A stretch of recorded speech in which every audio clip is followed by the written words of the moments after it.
nuevamente New York Times y New York TV presente en los grandes eventos de la comuna y del país. Hoy estamos comenzando un programa y un espacio de conversación política con los actores de la política, que hoy son los protagonistas, no solo de una elección inédita y crucial para el futuro del país, sino también son los protagonistas de un nuevo ciclo político que presiona cada día más y con más fuerza por nacer y terminar de germinar. Antes de iniciar nuestra conversación, quisiera agradecer a la Vinocracia por prestarnos este espacio de conversación democrática y de revalorización de la política. Gracias a Hugo, gracias Lidia, por permitir hacer este programa desde la democracia del vino y para también los vinócratas, que semana a semana hacen aquí sus degustaciones y sus catas. Aquí comienzan Parlamentarias 2017.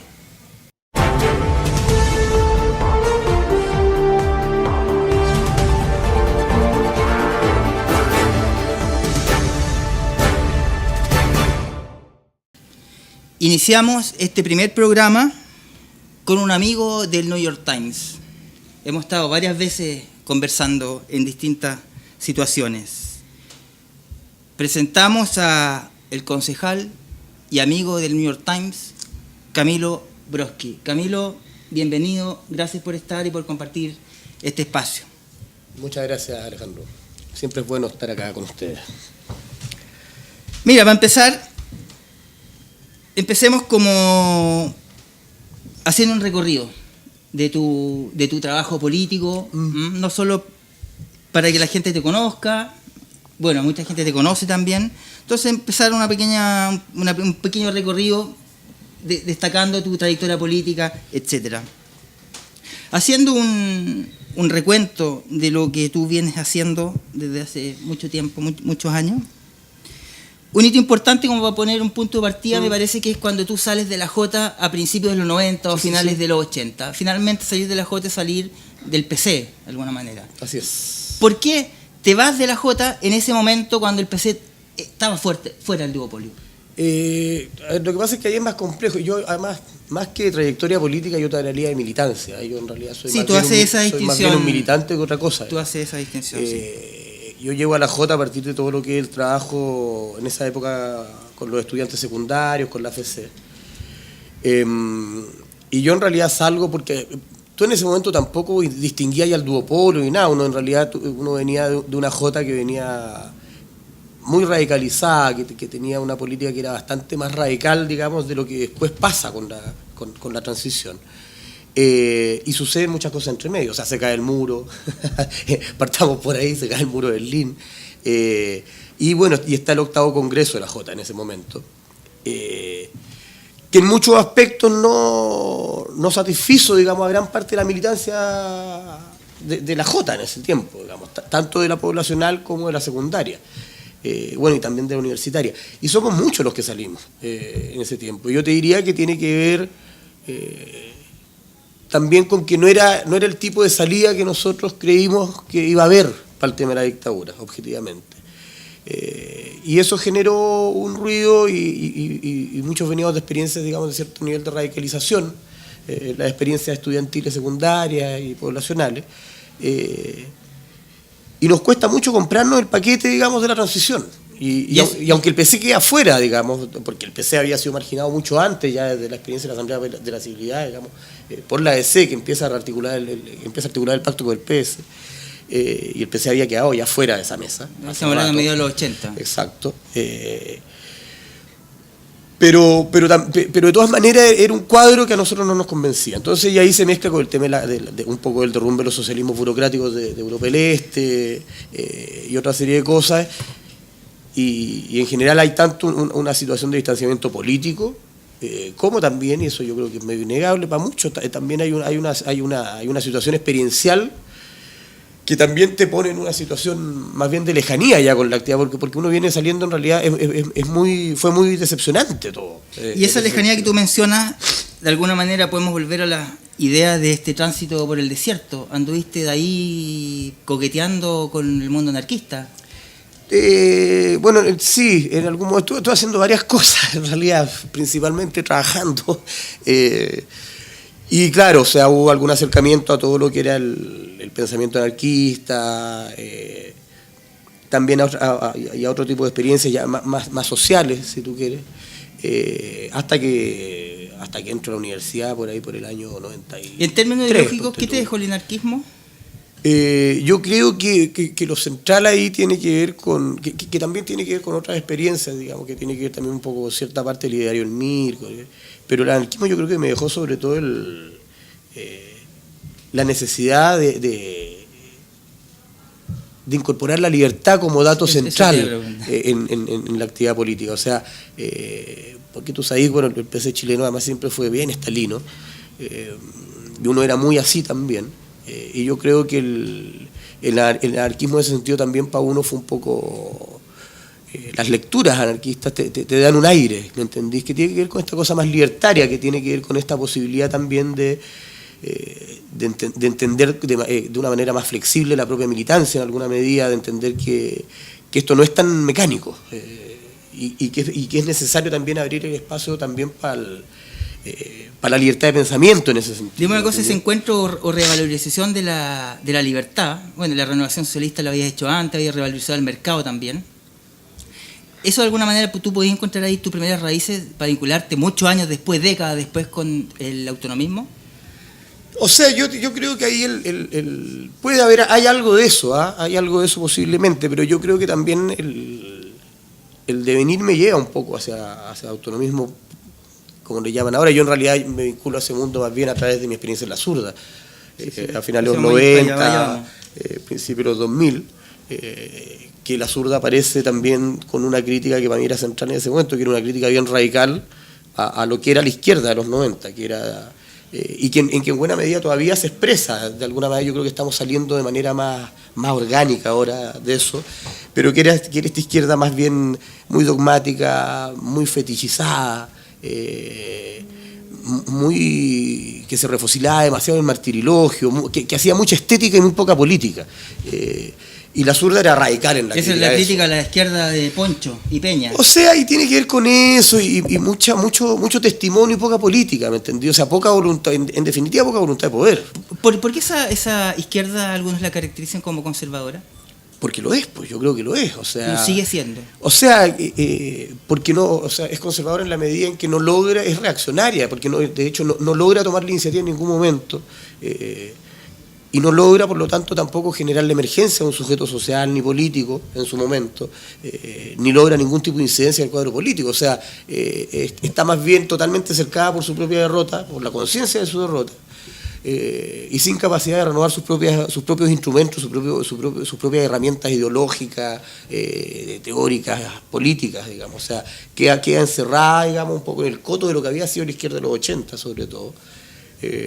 Y empieza a repetir de manera fetichista, creo yo, ciertos elementos, ciertas radicalidades que en realidad no eran tales. Porque... ¿Y cómo es posible hablar de una izquierda derrotada y ya han pasado 40 años? Es que se hizo muy bien la pega acá, el enemigo hizo muy bien la pega. Eso, o sea, porque acá no es solo la derrota política y militar, acá hay una derrota que tiene que ver con que se modificó el etos de un país. Pareciera que ahí encaja hoy día el Frente Amplio, ahí tiene algo que claro, decir, o sea, pero vaya, vamos. La interpelación en ese sentido tiene que ver con eso, porque acá hay una derrota cultural en ese sentido, ¿me entendí? O sea, sí, yo creo que ese es el tema. Camilo, después entraste tú a la Católica. Así es. Te vinculaste con algunos colectivos. ¿Con qué colectivo te Yo vinculaste? en esos tiempos yo trabajaba en el colectivo Maestranza. ¿Qué hacen ahí? ¿Quién estaba ahí? Éramos básicamente estudiantes del Campo Oriente en un principio, después se fue sumando gente de otras facultades, de otros campos. Todo esto empieza todo muy precario, o sea, un diario mural, una revistita que sacábamos con otros colectivos de la misma universidad, y en algún momento confluimos en lo que se llamó el FEI, el Frente Estudiante de Izquierda.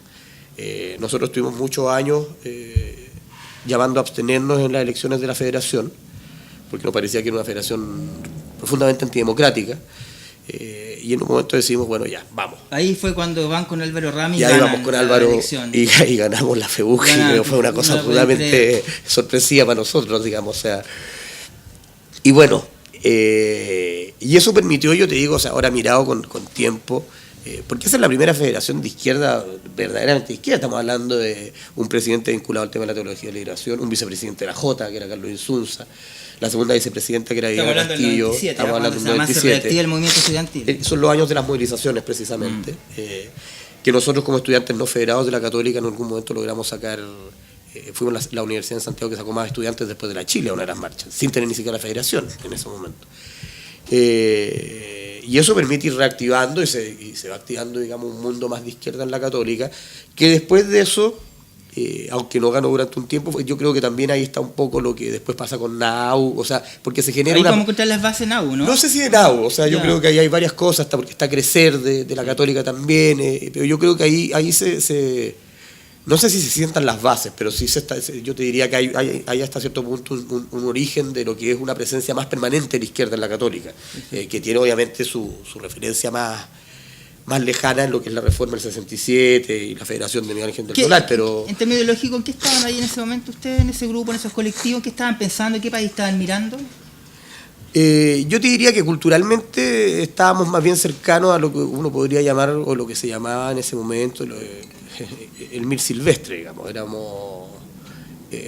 Teníamos una lectura bien rojinegra de la realidad, digamos. Pero muy centrado en la cosa estudiantil. Es parte de la tradición de la izquierda, o de una izquierda, exacto, hasta el día de hoy. Exacto. Y que yo creo que también mi acercamiento también tiene que ver con todo, o sea, con todas estas mezclas, y también con cosas que hice también antes de la Jota, en el tiempo de la media y todo eso. Pero en ese momento y está ese colectivo que además se empieza a vincular con otros colectivos de otras universidades. Nosotros en ese momento trabajamos con gente del Pedagógico, de la Chile, de la UTEM, cuando se realiza el Congreso Nacional Universitario, de la Confecha. ¿Qué los confluye? ¿Qué los articula en torno a qué ideas, por ejemplo, o qué objetivos políticos? Yo te diría que una mirada más radical con respecto al tema de la política estudiantil y a la política nacional, y en ese momento muy en oposición también, o muy en términos de diferenciación de lo que eran las políticas estudiantiles de la Jota. De la Jota, en un momento estamos hablando de los tiempos de la Jota de Rocco, que después se salen de la Jota, pero que en ese momento eran Jota. Y frente a lo cual nosotros teníamos una cierta distancia, que no era solo por las políticas estudiantiles y sectoriales, sino que también tenía que ver con que eran netos distintos y con que mirábamos la política de una manera distinta, digamos. O sea.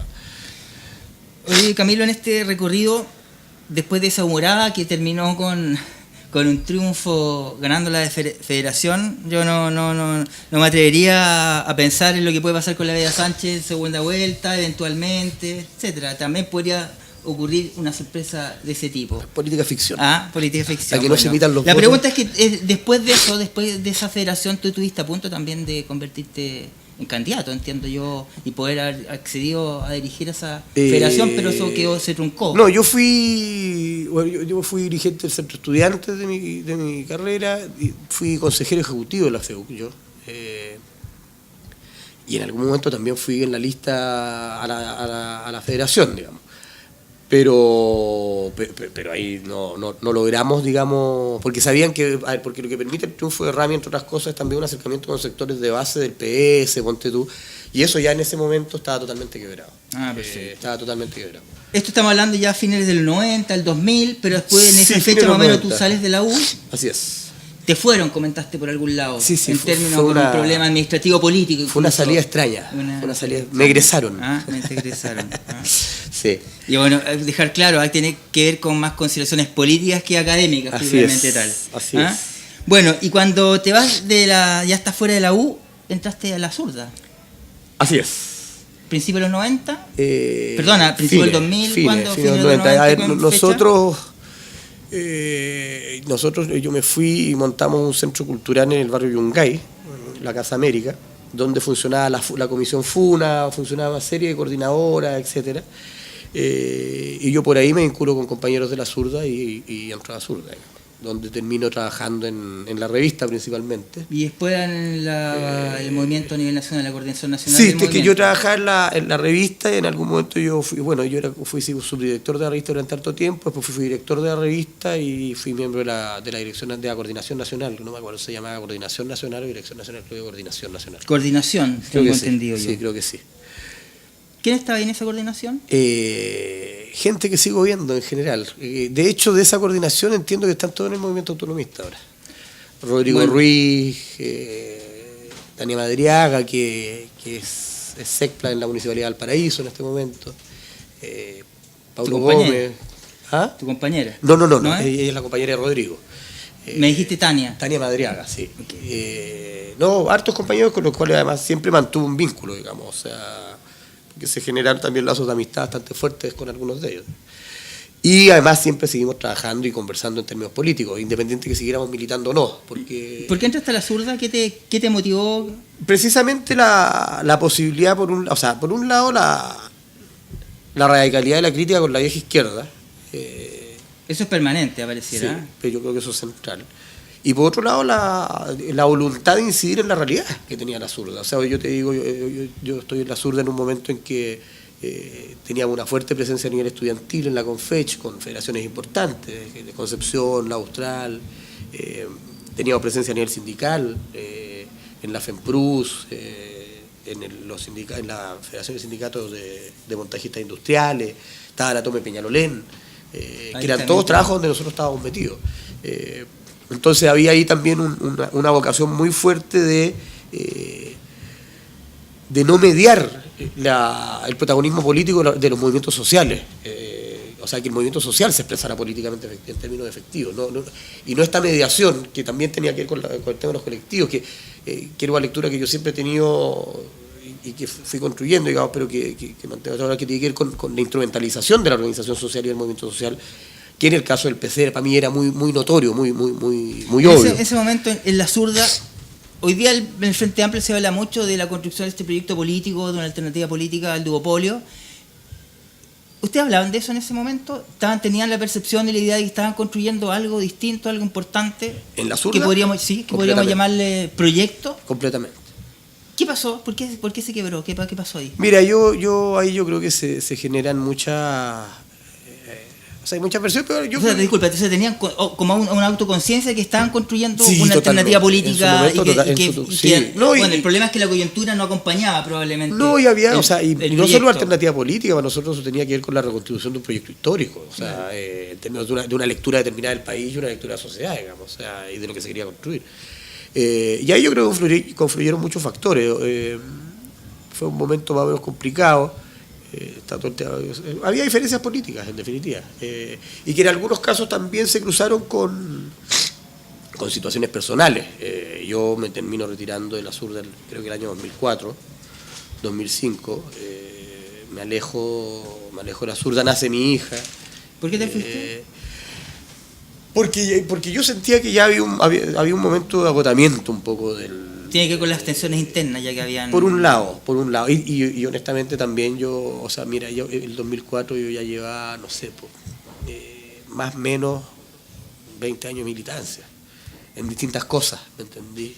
Saltaba en algunos casos, pero 20 años como vinculado a la actividad militante. Hoy ando con una sinusitis horrible. Bueno. Y también había un poco de agotamiento, y como te digo, también nace mi hija y también decidí frenar un poco y ordenar un poco las cosas. Y había un poco de excepción también, te voy a decir. O sea, porque también esto de la militancia, cuando uno choca demasiadas veces con una pared, también agota.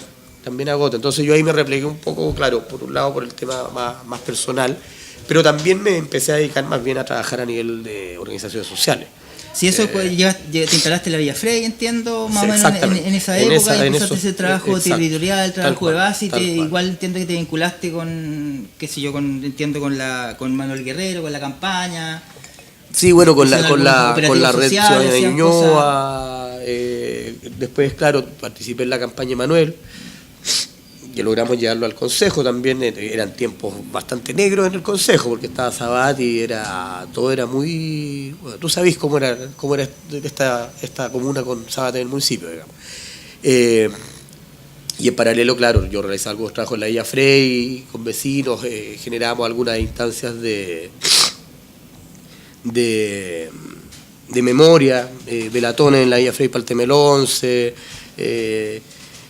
después empezamos a hacer cosas más vecinales, y bueno, y después ya post, sobre todo después del tema del terremoto, se reactiva mucho ahí, la Villa Frey, y ahí estuvimos haciendo varias cosas, digamos, o sea, ferias del Libio solidarias para juntar cosas. Ahí tú estás en pleno lo que tú llamas la militancia. ¿Qué llamas tú la militancia?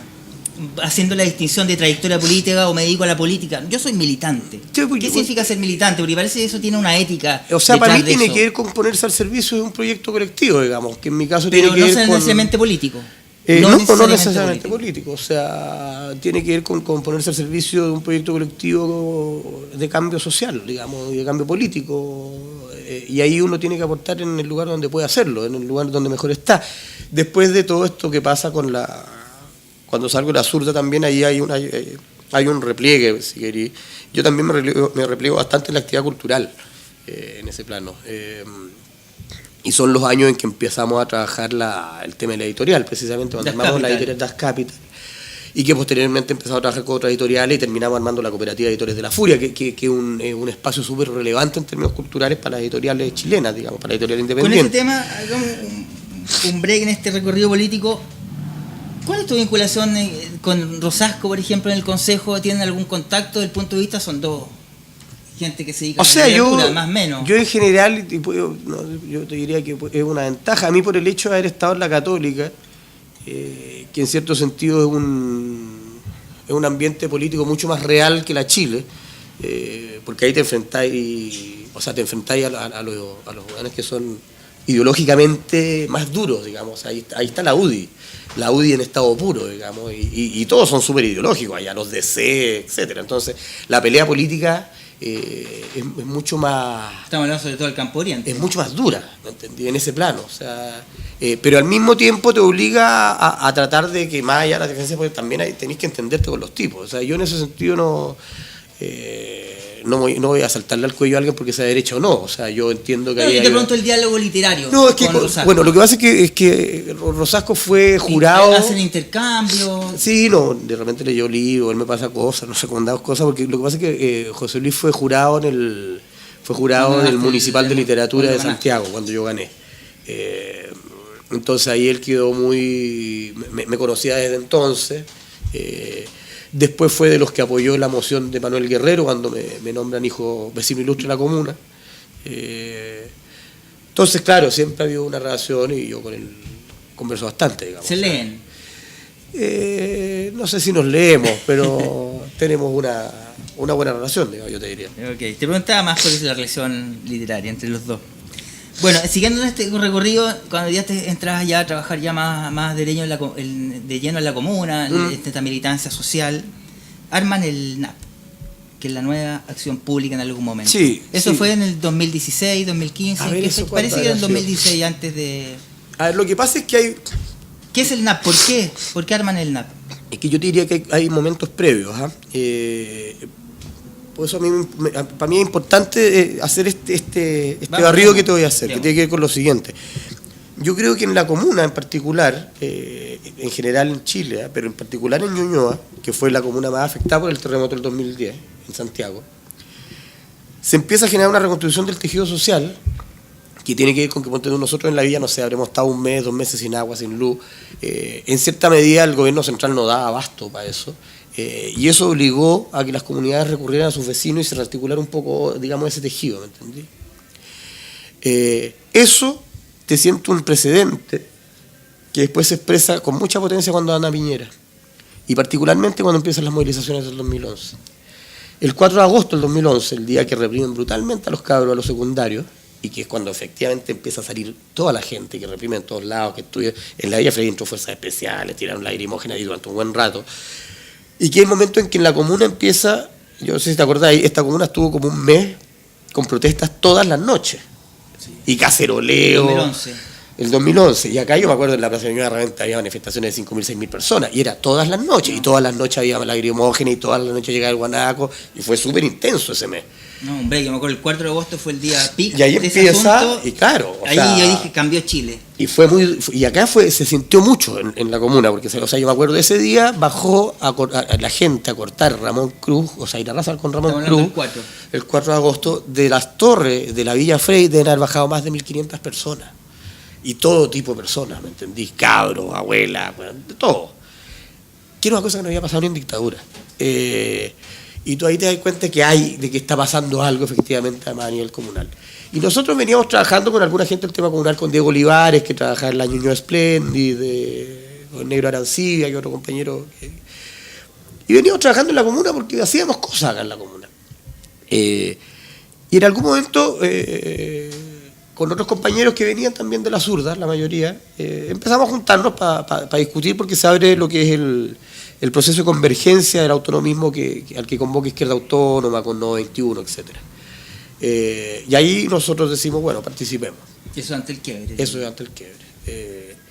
Y empezamos a participar en ese proceso, y en ese contexto es que NAP aparece como un espacio de discusión para aportar, para intervenir en ese proceso de convergencia.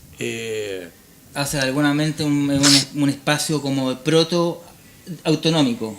Claro, es uno de los espacios que concurren, digamos, a este proceso de convergencia del autonomismo.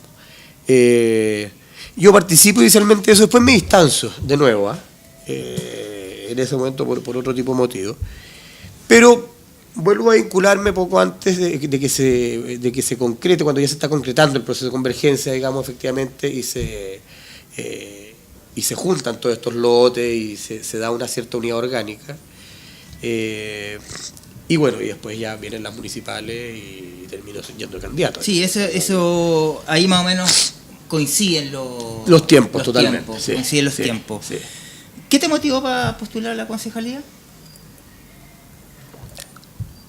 O sea, mira, a mí en particular... Pero, disculpa, ahí está la motivación personal por una parte, que puede pesar menos que la convicción política.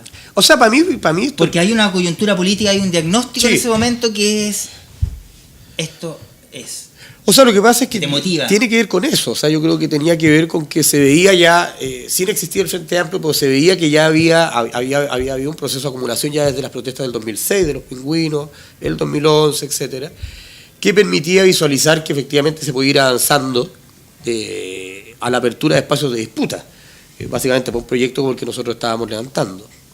Y en ese contexto yo asumo como un deber militante ir, digamos, o sea... ¿Te lo piden? Es que yo era uno de los que como llevaba mucho tiempo acá y tengo una vinculación con la comuna más o menos de larga data ya, también era relativamente natural, digamos, en ese sentido. Uno se pone a disposición del proyecto. Perfecto, ¿no? Camilo, pero esa naturalidad también podría haber sido el 2002, el 2008. Sí, pero las condiciones no eran las mismas. Condiciones políticas del país. Sí, claro. O sea, las posibilidades reales de irrupción de un sujeto político, de una fuerza social y política, se empiezan a abrir en ese momento, yo diría más bien. Y había condiciones efectivamente para disputar. Bueno, y efectivamente nosotros vamos con los compañeros de RD, en la lista de RD, y hoy día, bueno, en la comuna tenéis 2 concejales del Frente Amplio, lo que no es menor. Para nada. En algún momento te leí por ahí que frente a la coyuntura de las municipales, cuando tú aceptas la candidatura, tú dices, comillas, el cuadro político ofrece la posibilidad para construir algo. Hay una crisis de Riga, pero hay que moverse rápido. Así es. ¿Qué significa construir algo? ¿Qué es ese algo? ¿Y por qué hay que moverse rápido? ¿Y en qué dirección hay que moverse? A ver, lo que pasa es que yo ahí tengo una lectura que, bueno, en algún se ha compartido o no, hay compañeros con las que la comparto, con otros no. Yo creo que acá se abre una fisura, digamos, que tiene que ver con crisis de distinto tipo. O sea, no creo que haya una crisis de legitimidad del modelo, en términos generales y brutales. O sea, esto no se derrumba. O sea, es que nada se derrumba solo, ¿entendí? O sea, no funciona así. Para mí no funciona así. Y hay condiciones de crisis que permiten, creo yo, la irrupción de un proyecto histórico y político que sea capaz de poner en cuestión el neoliberalismo en este momento. Y hay que hacerlo rápido, porque si no se hace rápido, esas fisuras se cierran. Porque los pactos, para ponerlo en términos antiguos, el pacto interburgués o el cierre del pacto entre los poderosos, en general ellos tienen siempre las herramientas para cerrar esas fisuras. Ahora han tenido mucha menor capacidad. Tú ves la crisis en que está la nueva mayoría, por ejemplo, una situación inédita de que haya con 2 candidatos, o sea, que la ADC efectivamente se haya ido con la suya, etcétera. Y con 2 listas. Y con 2 listas, o sea, hay todo un tema ahí, ¿me entendí? Que te demuestra que hay un estado de crisis, efectivamente, ahí, que ya no es un estado larvado.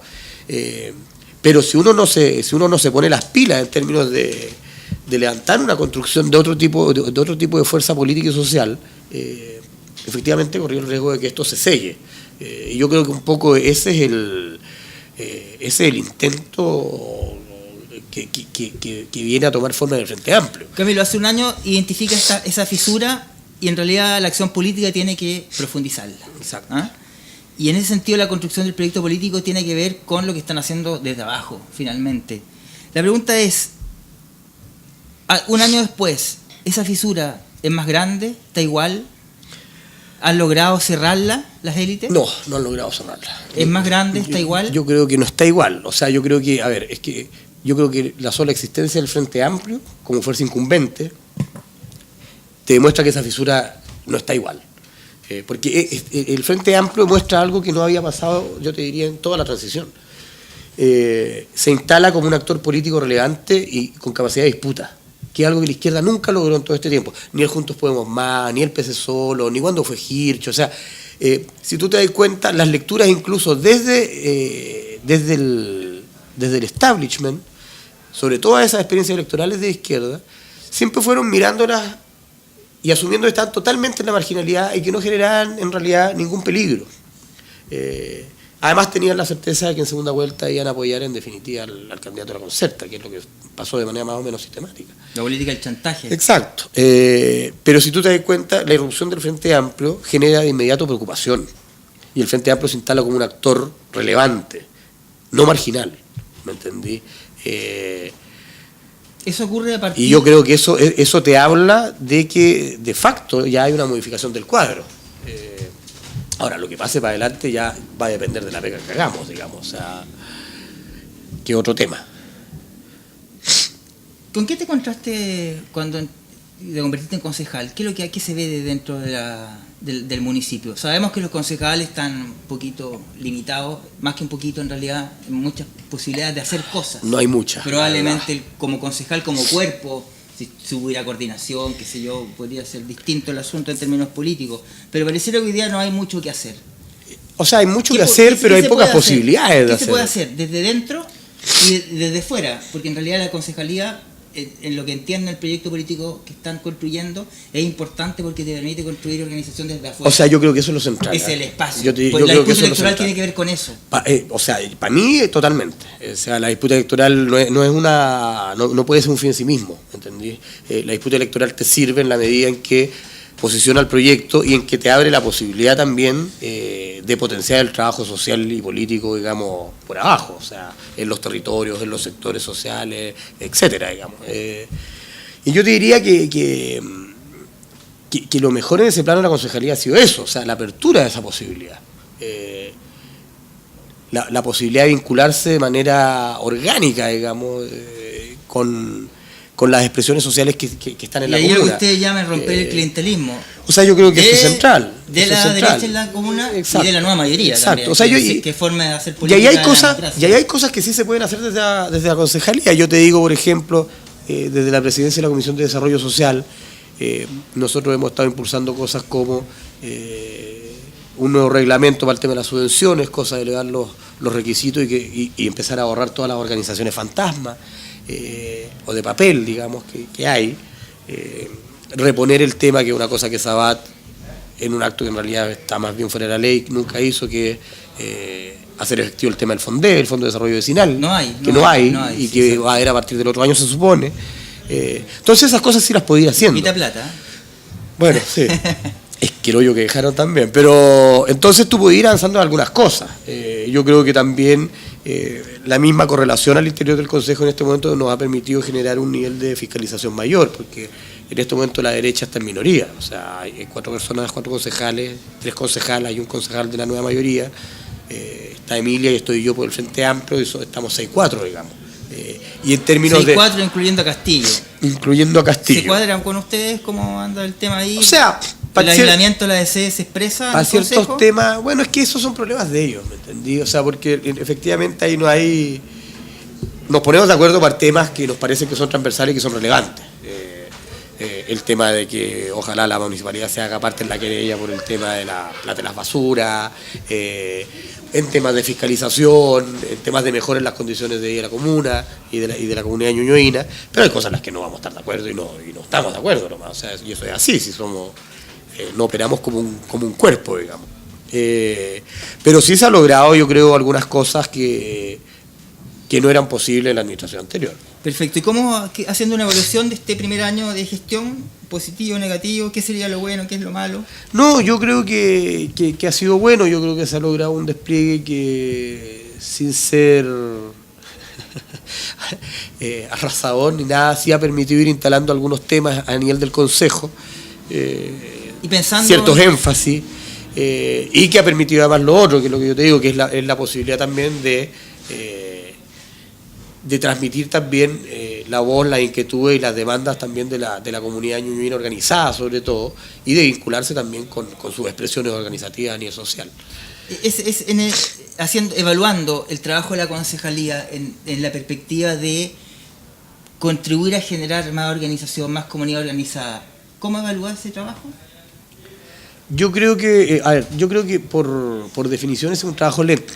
O sea, irrelevante, porque el proyecto político se construye ahí, totalmente, ahora, y no cuando se esté en el gobierno. Totalmente, y esa es una apuesta que tiene que ir más bien con un horizonte estratégico, digamos, si queréis ponerlo así. O sea, yo creo que la posibilidad de potenciar, acompañar y ayudar en todo lo que se pueda al desarrollo de organización social, al desarrollo de redes, a la generación de espacios colectivos, digamos, de construcción de soluciones y de construcción de propuestas. Es una pega lenta. En Ñuñoa, claro, tú tenés la ventaja de que hay un alto nivel de asociatividad, pero que una asociatividad que a veces no se expresa efectivamente en la posibilidad organizacional de mayores espacios.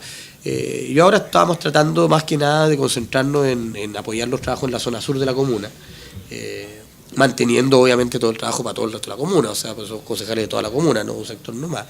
Pues yo te diría que ha sido, yo evalúo positivamente lo que se ha logrado hasta ahora, pero te insisto, yo creo que estamos en un momento más bien en un momento de siembra, estamos recién en eso. No es algo de lo que tú puedes decir, aquí te traigo Peter, ya te tengo todo, no, porque en realidad uno va ahí también a aprender. O sea, y ese trabajo, no solo en Ñuñoa, sino en todas las comunas, yo lo veo que el Frente Amplio lo está asumiendo de manera muy profesional, con mucha convicción, con mucho convencimiento. ¿Cómo ves tú ese proyecto? Porque finalmente el Frente Amplio, con un proyecto contrahegemónico, no antiduopólico, no sé si anti será una buena palabra, pero no duopólico, es un proyecto político que se está construyendo. Así es. Hoy día. Hoy día, y pareciera que desde abajo. O sea, yo creo que todo eso es inédito, porque esto tú lo puedes proyectar a 10 años más, y eso deja desmantelado lo que está haciendo la nueva mayoría, porque no está haciendo ese proceso de reconstrucción, la derecha tampoco lo está haciendo. Lo está haciendo el Frente Amplio. Sí. Con todos los problemas, con toda la inexperiencia. Una fuerza nueva es natural. O sea, yo por eso te digo... Entonces la potencia de ese proyecto está ahí. O sea, yo creo que el proceso de construcción programática, ponte tú, que yo creo que un excelente ejemplo en ese sentido, o sea, es una experiencia inédita. O sea, ¿tú dónde has visto en este país que se construye el programa desde los territorios, desde las bases sociales, desde las organizaciones, que hace un proceso largo, engorroso, porque es nuevo, nadie sabe mucho cómo hacerlo, pero se ha logrado, porque son los costos de la participación. O sea, tú tenés que asumir que hay costos y tenés que tomarte la pega de hacerlo, o sea, tenés que tomarte el tiempo para hacer esa pega. Y por eso yo también, yo no soy muy partidario de la ansiedad con respecto a lo que vaya a pasar o no, digamos, en estas presidenciales. Obviamente hay que ir a jugar y hay que seguir jugando, digamos. Yo creo que vamos a tener una buena performance de todas maneras.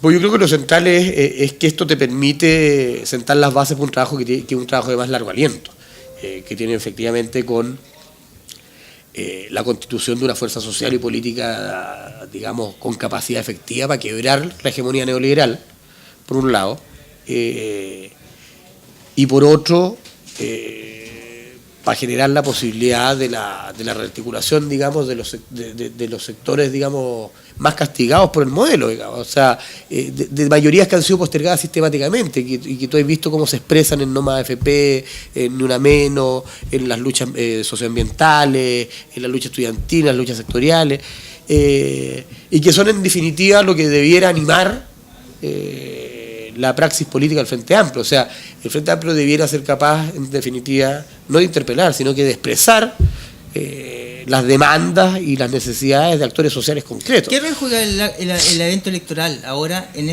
la construcción de ese proyecto? Porque lo puede truncar en algún momento, frenar, porque en realidad la premura electoral genera que finalmente las discusiones que tienen que ver con las bases ideológicas del proyecto se estanca, sí, la discusión, porque sí, hay premura electoral. Entonces, sí, ¿qué rol está jugando ¿es un bien la elección?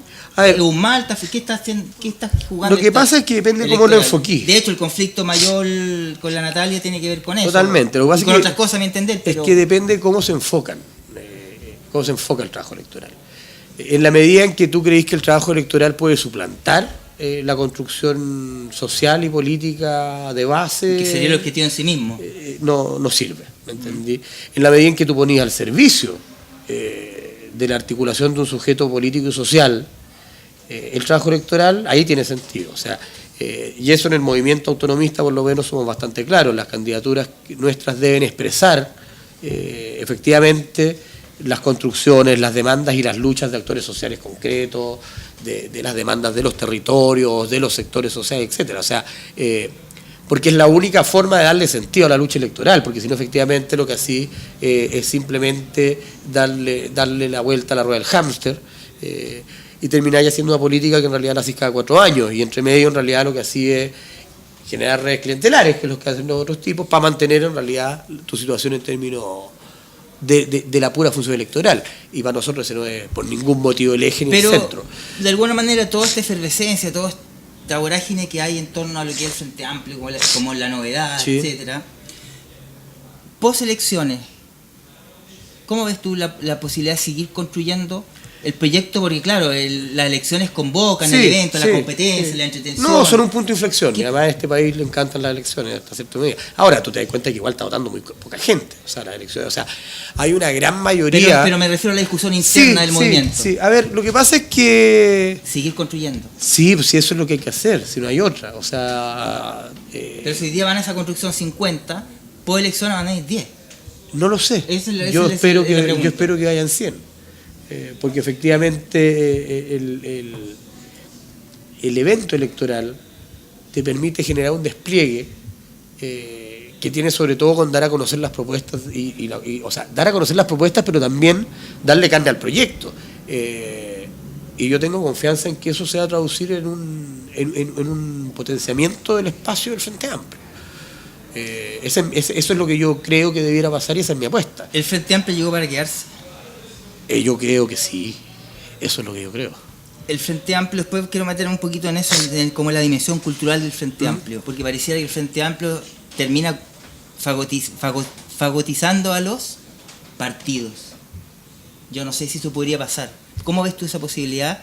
Porque en términos del desarrollo del Frente, sí, mira, yo creo que hay como una identidad propia sobre los partidos. Es que yo te insisto, yo creo que ahí hay un proceso de construcción. Primero, o sea, yo creo que en este momento el Frente Amplio expresa un anhelo, te diría yo, más que otra cosa. Un anhelo que traen consigo las organizaciones de la Mesa Nacional, etcétera. Pero que efectivamente yo creo que se va a ir dotando de un cuerpo propio, ya está pasando a nivel de la construcción de los comunales, de los propios territorios, etcétera. Y yo creo que el Frente Amplio va a terminar constituyéndose, más allá de las orgánicas que lo componen, en un actor político real, efectivo, con frente amplistas puros, para ponerlo de alguna manera. Un poco a la manera del Frente Amplio uruguayo. Es como construir una cultura política. Exacto. O una subcultura política. Y es construir un espacio político nuevo, si es eso. Si tuvieras que definir Frente Amplio en una palabra, en una frase, ¿qué dirías?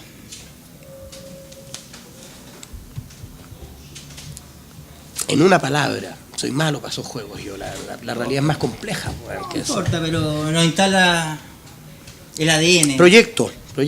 A mí el Frente Amplio es el proyecto. ¿Qué pasó la semana pasada con el Frente Amplio? ¿Qué diagnóstico haces de la crisis? ¿Qué lecturas hay de la situación? Yo considero que fue una crisis relativamente innecesaria. Creo que hubo un manejo que entiendo por la inexperiencia hasta cierto punto. Más que la inexperiencia, digamos, yo lo adjudico a la juventud del propio espacio, no etaria, me refiero a la juventud del espacio Frente Amplio, etcétera, exacto. Y creo que bueno, son aprendizajes, lo que importa es que se aprenda. De ahí yo creo que la resolución que se dio fue bastante inédita también en términos políticos. Yo no recuerdo haber visto en política que un conglomerado reconozca un error y se retracte una decisión. Yo creo que no hay peor error que perseverar en ese error. Yo creo que se tomó una decisión correcta al echar pie atrás en una decisión que yo creo que no tenía sentido. Pero el costo político no hacerlo era alto. Sí, pero bueno, pero yo creo que hay que poner por delante en ese plano. Yo acá no me compro mucho esto de la nueva política, la vieja política. Yo creo que los ejes no tienen que ver acá, no son ejes morales, ¿me entendí? Yo no creo en la construcción de la política como una moralidad. Yo creo que hay un eje ahí que tiene que ver con quebrar de manera radical y nosotros nunca meternos en eso, en el mariaje entre política y negocio, o entre política y empresa, ¿me entendí? Pero yo creo que lo que hay que hacer ahí es más bien resituar el eje del debate, y el Frente Amplio lo que tiene que hacer acá es situar el eje en la política, en las propuestas políticas, en la salida política. Yo creo que ninguno de las dos partes involucradas, por de alguna manera, podrían haber actuado ambos de mejor manera, tanto Alberto como los otros involucrados. Pero te insisto, yo creo que es parte del aprendizaje, que somos una organización joven, que tenemos que aprender de eso, donde convivimos además muchas sensibilidades muy distintas. Estamos hablando desde la gente del Partido Liberal hasta los compañeros del Partido Igualdad, por ejemplo, pasando por nosotros, por los compañeros de RD, los compañeros de Izquierda Libertaria, de Socialismo y Libertad, etcétera. Hay muchos actores ahí. ¿Cómo hace esa diversidad en términos ideológicos desde, qué sé yo? Es que yo creo, ponte tú, yo nunca he creído... Marxistas, cristianos, no cristianos, hay el abanico amplio. Es que yo nunca he creído que el Frente Amplio tenga que ser un espacio exclusivamente de izquierda. Yo creo que el Frente Amplio tiene sentido en la medida en que expresa la diversidad de esfuerzos por quebrar el neoliberalismo en este momento. Y al interior del Frente Amplio existirán corrientes más de izquierda, menos de izquierda, y eso irá constituyéndose y dándole una fisonomía propia. Pero yo creo que hay que entender que tenemos que aprender no solo a convivir, sino que a trabajar en conjunto, efectivamente. Yo creo que esto es parte, insisto, yo creo que el concepto de aprendizaje en este momento del Frente Amplio yo creo que es central. Y entender el Frente Amplio en estos momentos como un proceso, más que como un espacio fijo, ya fijado, digamos. Yo al Frente Amplio hoy día lo veo como un proceso. Es curioso, no deja de ser bueno, los procesos son de largo alcance, pero si tú ves yo, revisando la prensa desde ya mediados del año pasado, sobre todo desde octubre con el triunfo Sharp, tú ves que permanentemente se está hablando que el Frente Amplio es un proceso de construcción. Llevamos casi 8 meses insistiendo que es un proceso de construcción. Es que lo es. Siempre va a ser un proceso de construcción, permanentemente. Pero ese proceso, de alguna manera, ¿cuándo podemos decir estamos en la mayoría de edad? Yo creo que el conflicto de hoy día da cuenta de eso. Sí, yo también, es una lectura posible. Yo creo que efectivamente el Frente Amplio con espacio, yo creo que, porque además la política es dinámica, tú no podéis pensar que hay algo ya cerrado. La propia concertación que termina recurriendo al PC y articular la nueva mayoría, tú veis cómo mutan todas estas cosas. Y el Frente Amplio no es la excepción. Lo que pasa es que yo creo que nosotros nos construimos sobre otro paradigma. Acá tanto la nueva mayoría como la derecha, en la práctica, sostienen el modelo neoliberal, sostienen la privatización de la vida, digamos. Y la mercantilización. El avance permanente del mercado, la mercantilización de todos los espacios de tu cotidiano, digamos, la usurpación por parte del mercado de los derechos sociales mínimos y básicos. Y nosotros estamos claramente en otro lado. O sea, y estamos radicalmente en otro lado, ¿me entendí? En estos momentos al interior del Frente Amplio puede haber muchas visiones sobre Venezuela, sobre incluso el tipo de sociedad a construir, ¿me entendí? Pero hay una claridad que yo creo que es la cuerda sobre la cual tenemos que transitar, que tiene que ver con esto, con la irrupción de una alternativa política y de una fuerza social y política capaz efectivamente de quebrar la hegemonía neoliberal. Yo creo que ese es el centro de esto. De acuerdo. Ahora, algo mencionaste. Tengo la impresión de que el conflicto con Mayol RD, por ponerlo de alguna manera, rompe una tradición o un activo muy preciado en el pueblo frente amplista, que es las decisiones colectivas. Y el respeto a las decisiones colectivas y las decisiones que vienen desde abajo. De alguna manera este conflicto intentó romper eso, pero de alguna manera se subsanó.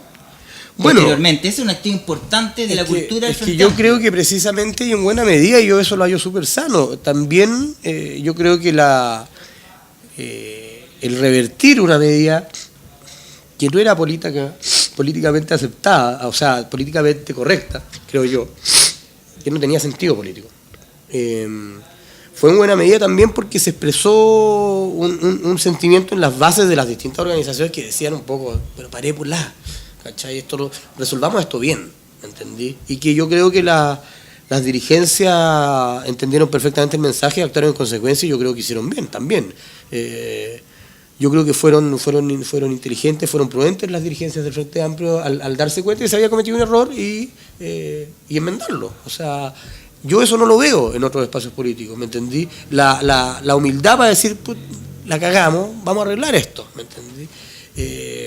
Y aparte de eso, en las democracias es natural que haya disputas. Exacto, totalmente. En este momento. O sea, suponer que no la va a haber es no entender la política, ¿me entendí? O sea, yo creo que creer que todo esto va a ser todo con guante blanco, o sea, eso no es así. La política no es así. La política es disputa, por naturaleza. Pero te insisto, yo creo que esto es un aprendizaje, yo creo que de esto el Frente Amplio debería ser fortalecido, yo creo que... y a mí lo que me interesa, o sea, yo creo que, como ya te dije, yo creo que va a haber una buena performance electoral del Frente Amplio, pero a mí lo que más me interesa es lo que pase después del acto eleccionario en noviembre. Yo creo que ahí se empieza a jugar el partido, en realidad. Eso te pregunta... No, yo creo que ahí se empieza a jugar de verdad el partido. Yo creo que... Y por eso poner en jaque las convicciones. Y por eso es muy importante también el elenco parlamentario con que quedemos. Es muy importante el resultado que logre la BEA en la presidencial. Pero el despliegue del proyecto, creo yo, como tal, empieza después de las elecciones. O sea, cuando el Frente Amplio se tenga que tensionar tanto para su propia construcción como para el despliegue para el despliegue del proyecto, digamos, en el país, más allá de la campaña electoral. Y en el Parlamento. Y en el Parlamento, en las dirigencias sociales, en los territorios donde haya que estar. Porque hay que estar en todos lados.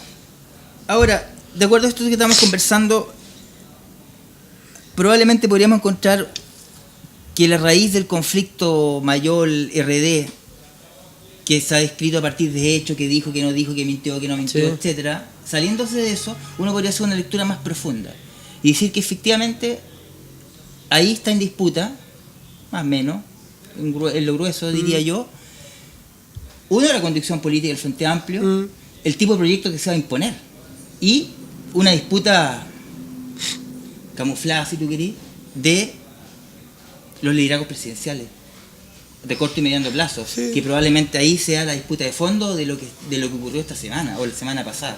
¿Cómo ves tú esa posible lectura? Eso no se ve, no se dice, sí, pero también hay elementos que tienen que ver con eso. O sea, yo creo que ahí, claro, que lo que chocan de mala manera, insisto, y por cosas más bien absurdas desde mi punto de vista, son visiones, efectivamente, con respecto al Frente Amplio.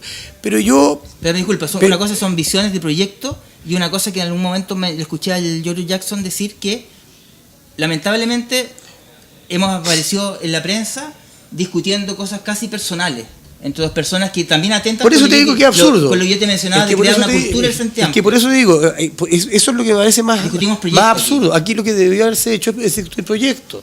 ¿Me entendí? El debate político, o sea, el Frente Amplio tiene que construir una cultura de debate político. Con la diversidad que tiene tiene que hacerlo por sí o por no, ¿me entendí? O sea, si el Frente Amplio no es capaz de construir una cultura de confrontación y debate político fraterno, con argumentos políticos y con altura de mira, que sean capaces de poner el proyecto por delante, claro, ahí no va a funcionar.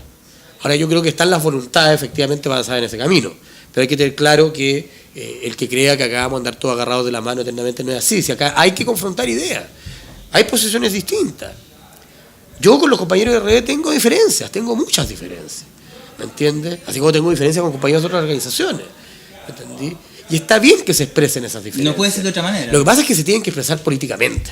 Sí, ese es el tema. Y yo creo que todo lo que pasó la semana pasada terminó siendo más bien un espectáculo donde no había sustancia política en el debate. Sí, ese es el tema, ¿me entendí? Si hay discusión política, si hay confrontación política, bienvenida sea. Pero con ciertas condiciones, o sea, que sea efectivamente política, que sea fraterna, que se entienda que estamos todos igual, exactamente en el mismo barco. Y yo creo que es parte del aprendizaje. ¿Uno se puede dedicar a la política dejando el ego de lado? ¿Cómo se puede hacer fraternidad cuando la política es ego? Bueno, lo que pasa es que en la sociedad... Y lucha por posiciones de poder. Es que en la sociedad occidental el tema del ego... Y el hedonismo... Es bien fatal. Y claro, y la política no está exento de eso. Ahora, yo creo que por la naturaleza del proyecto que queremos encarnar, nosotros deberíamos ser capaces de supeditar, digamos, el ego al proyecto colectivo. Yo creo que en esa medida es precisamente... la capacidad de encarnar, de potenciar, de acompañar un proyecto colectivo, lo que debiera garantizarte la supeditación de estos pequeños caprichos del ego que a veces aparecen y que tienen que estar totalmente borrados o al menos tienen que estar totalmente subordinados al proyecto colectivo. Complejo tema en la política, el tema del ego. Es que bueno, poco ahora hablado el asunto. Sí, es que no es solo el tema del ego, sino también tiene que ver con que no es lo mismo, no es lo mismo, pero tiene que ver también con lo que decía el Che, si acá también hay que construir un hombre nuevo. Puede que no sea el hombre nuevo que plantea el Che, ¿me entendí? Puede que algunos no compartan esa idea y otros la compartamos más, bueno, ese es otro tema. Pero efectivamente acá la disputa política tiene que ser una revolución entre nosotros, para ponerlo de alguna manera, como se planteó alguna vez. ¿Para ser el hombre no hay que ser la nueva política? Es que yo creo que lo que hay que hacer, o sea, yo creo que tiene que ver con que uno tiene que estar dispuesto también a modificarse a sí mismo, porque uno también es un producto cultural de la sociedad en que vive, y uno tiene que entender que nunca va a ser lo que quiere construir, y uno también es en buena medida lo que quiere combatir. Y hay que tener clara esa tensión, que es una tensión dialéctica en la cual uno tiene que trabajar, y tiene que, por lo tanto, uno trabajar sobre uno mismo, eso. Pero hay que estar atentos a eso, hay que estar alertas, hay que darse cuenta cuando en esta política, que es una política que debería ser una política de la emancipación, una política de la revolución en definitiva, se empiezan a expresar estos ripios de lo que somos, del producto cultural del capitalismo que somos. Y tenemos que aprender nosotros como sujetos a combatir eso, en nuestras propias prácticas, en nuestro propio cotidiano, etcétera. Un proyecto casi también evangelizador de alguna manera. O sea, más que yo trato de alejarme lo más posible de todos los ejemplos medio eclesiásticos. Pero yo creo que el tema de la militancia, el tema de los proyectos colectivos, el tema del proyecto emancipador para el país, para América Latina, etcétera, y para la humanidad. Y para la humanidad, tiene que ver también con un proceso de aprendizaje de uno mismo como sujeto, digamos. O sea, que está un sujeto, valga la redundancia, que está sujeto a esas tensiones, a esas contradicciones que son inherentes, digamos, a la pelea que uno quiere dar. Pero yo creo que no hay que tenerle miedo, o sea, no hay que tenerle miedo al aprendizaje, no hay que tenerle miedo al error, no hay que tenerle miedo a la contradicción, porque son elementos constitutivos del camino que hay a hacer.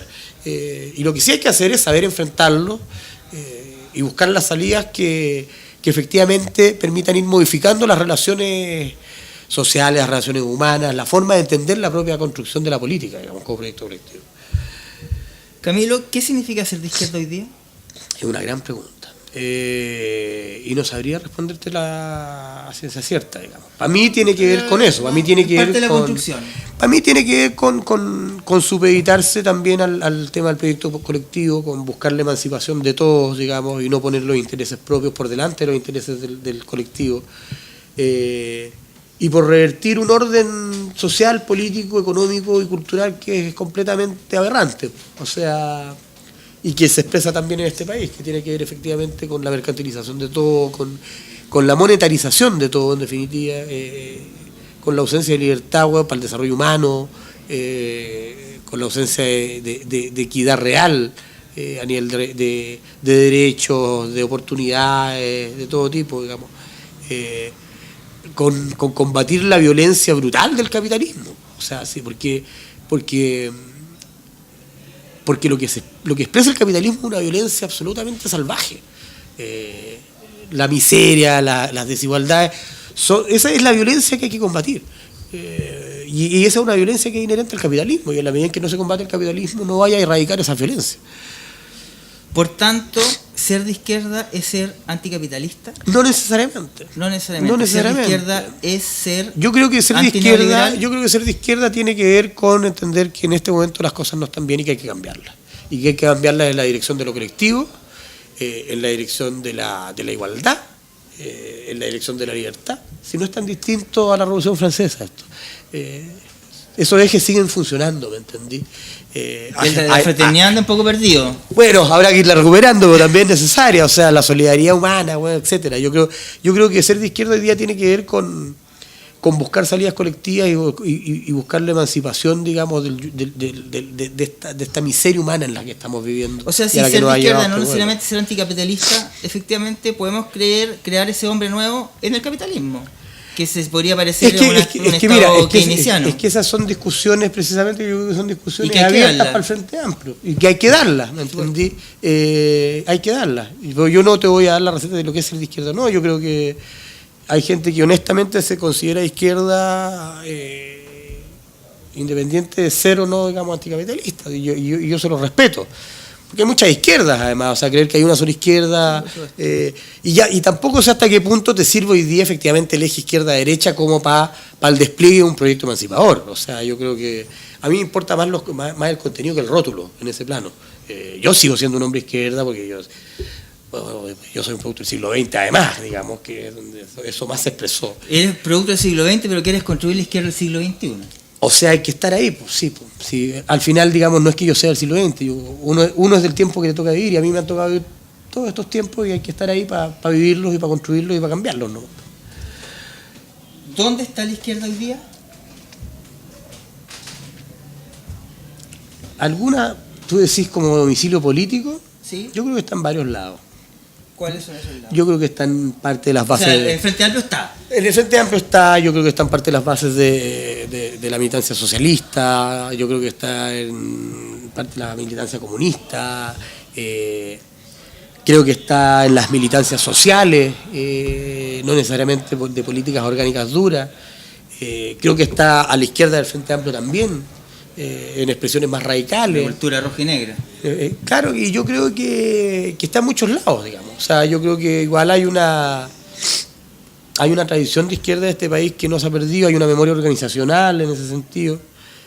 Tampoco se ha perdido esa memoria tan fragmentaria. Tampoco, lamentablemente, que es parte de uno de los lastres que arrastra la izquierda en general. Yo creo que es un gen medio trosco que tenemos todos. Pero yo creo que la izquierda está en muchos lados, o sea... y yo creo que ahí nosotros tenemos también, está todo el ideario del allendismo también, que yo creo que es súper central para entender dónde está también esa izquierda más popular, más sin militancia, esa izquierda que se fue retirando, pero que sigue en algún lado, uno lo nota. Uno nota cuando va a las poblas, uno nota cuando va a las villas, uno nota cuando va a los sindicatos, uno sabe que está ahí. Y pareciera que el Frente Amplio es el espacio donde pueden confluir toda su izquierda. La pregunta es, no sé si todas, ¿cómo pero... se puede construir un proyecto alternativo, un proyecto político potente, alternativa de transformación social real, desde la izquierda, entiendo yo, con esta fragmentación? Bueno, yo creo que el Frente Amplio es el esfuerzo concreto, con mayor capacidad de tener esa fragmentación. O sea, yo te digo, Que es posible. organizaciones con existencia real, desde la transición para acá, nunca se habían logrado los grados de accionar conjunto que se logra en el Frente Amplio. Yo te insisto eso. Y construirse el mismo proyecto con el PC fuera y con el PS fuera. ¿Es posible? Siendo que son los dos grandes referentes de la izquierda del siglo XX. Es posible. Pero muchas militantes, obviamente. No solo es posible, es necesario. Miran con mucho. Es que no solo es posible, en este momento es amplio. necesario. Porque ellos están al otro lado de la valla. Pero sabemos que gran parte de la militancia, con las bases sobre todo, creo yo. ¿Sabes? Porque son con las bases honestas del PS, con las bases honestas del PC, que siguen efectivamente creyendo en la posibilidad de cambios estructurales, de modificar efectivamente las condiciones del pueblo chileno. Yo creo que eso, totalmente. Quizás no sea hoy, quizás sea mañana o pasado mañana. Pero te insisto, yo creo que el Frente Amplio es un proceso en estos momentos, y yo creo que ese es un proceso que se va a ir ensanchando. Camilo, para ir terminando, ese proceso del que tú hablas, ¿qué resultado va a tener las parlamentarias? Han mencionado varias veces que les va a ir bien. O sea, yo creo que vamos a tener una buena performance. ¿Qué es eso? Yo en este momento, yo creo que a nivel de diputados debiéramos estar arriba de los 10 o 12, de ahí para arriba yo creo que es el tema. O sea, más que una proyección es también un anhelo. No me he metido mucho en los números, la verdad, porque he estado con la casa de otros lados, pero mis proyecciones son que de ahí para arriba. Eso a mí me parece, estamos hablando de 10, 12 respecto a 155, lo que es poco. Sí. Y de alguna manera refuerza la hipótesis que yo tengo de que, evidente, los datos lo muestran, de que el Frente Amplio tiene mucha presencia mediática y mucha fuerza política, e incluso la encuesta al punto de que posicionan la Vereda Sánchez como que podría ganar. Sí, Alejandro, pues es que ahí hay varios factores. A Guille. Ahí hay varios factores. Pero no me meto en eso. Me meto entonces, ¿cómo se produce de alguna manera una disonancia entre esta fuerza política, este proyecto político en construcción que tiene peso con el performance electoral? Es que hay dos cosas ahí, Alejandro. A ver, primero, 10 o 15 diputados. Oh, la sinusitis me tiene loco, parezco insulsa. Si teniendo dos, que son Giorgio y Gabriel, hay logrado hacer todo lo que hay logrado hacer en este tiempo, tener 15, tú cachai que es un tema. Es más cualitativo. Es un tema cualitativo por un lado. Y por otro lado, el tema de la performance tiene que ver con que vos, si tú te das cuenta, cada vez se reduce más el número de votantes. Entonces, claro, en un universo de votantes donde en realidad son más bien votantes duros, lo cual quedó mostrado con las primarias y la cantidad de gente que logró mover la derecha, por ejemplo. El Frente Amplio tiene poco margen de crecimiento ahí, o sea, salvo ciertos sorpasos que se le puedan hacer al mundo de la nueva mayoría, porque no creo que sea la idea. Lo que nosotros tenemos que ser capaces de hacer es ensanchar el universo electoral, ¿me entendí? Porque efectivamente la gente que hoy día no está participando, la gente que no se está expresando políticamente, a la que nosotros tenemos también que apelar. Y en la medida en que logremos hacer eso, el proceso se va a ir ensanchando y va a permitir efectivamente ir avanzando en esa dirección. Ahora, yo te insisto, también tiene que ver con que la irrupción del Frente Amplio se da en este contexto electoral, pero yo creo que la verdadera prueba de fuego electoral no va a ser esta, va a ser la próxima, cuando efectivamente nosotros hayamos logrado tener un tiempo por lo menos prudencial para el despliegue del proyecto a nivel de base, sobre todo, digamos, el despliegue a nivel nacional, más allá del evento electoral. Camilo, voy a ir terminando. La semana pasada, 2 semanas atrás, un conflicto importante del Frente Amplio, ya se ha debatido harto, y estamos a puertas probablemente de otro escenario de conflicto, que podría ser, ¿qué va a hacer el Frente Amplio en la segunda vuelta si pasa Guille y Piñera? O sea, yo la sabemos, aquí no queremos, somos un antiduopolio. La respuesta es, pero es una discusión que tienen que dar. Es un tema que no está zanjado. Entiendo que no está zanjado, pero permanentemente una de las ideas, entiendo que una idea que apareció con fuerza es efectivamente plebiscitar la posición del Frente Amplio entre todos los participantes, plebiscito abierto. Yo particularmente soy partidario de no votar por Guille en segunda vuelta, si es que fuera Guille el que pase y no nosotros. Yo creo que hay posibilidad de que seamos nosotros los que pasemos a segunda vuelta, de todas maneras. Pero bueno, es un debate que habrá que dar cuando haya que darlo. Me parece que es innecesario adelantar debates que en realidad te van a generar tensiones absolutamente sin sentido en este momento. Pero ya se especula, ya sí, obvio, pero los tiempos políticos son... Uno tiene que saber cómo manejarse en el timing político y creo que este no es el momento de dar esa discusión. Yo creo que hay que fijar posición, sí, es algo que ya está sucediendo, pero la decisión como tal yo creo que se va a tener que tomar cuando haya que tomarla. Y en términos políticos, ¿hace la diferencia? Y si la hace, ¿qué diferencia hay entre hacer un plebiscito y dar libertad de acción? Y instalar, porque finalmente cada partido podría trabajar con sus militantes, pero no con el pueblo frente a sí, claro. Mira, yo creo que eso es parte del debate también, ¿eh? O sea, objetivamente, yo creo que va a ser un tema complicado, va a ser un tema, pero yo tengo confianza en que vamos a resolverlo de la mejor manera. Gracias, Camilo. A ti, Alejandro. Muchas gracias. Esta fue la conversación con Camilo Broski. Nos vemos la otra semana. Chao, buenas noches, Distrito 10.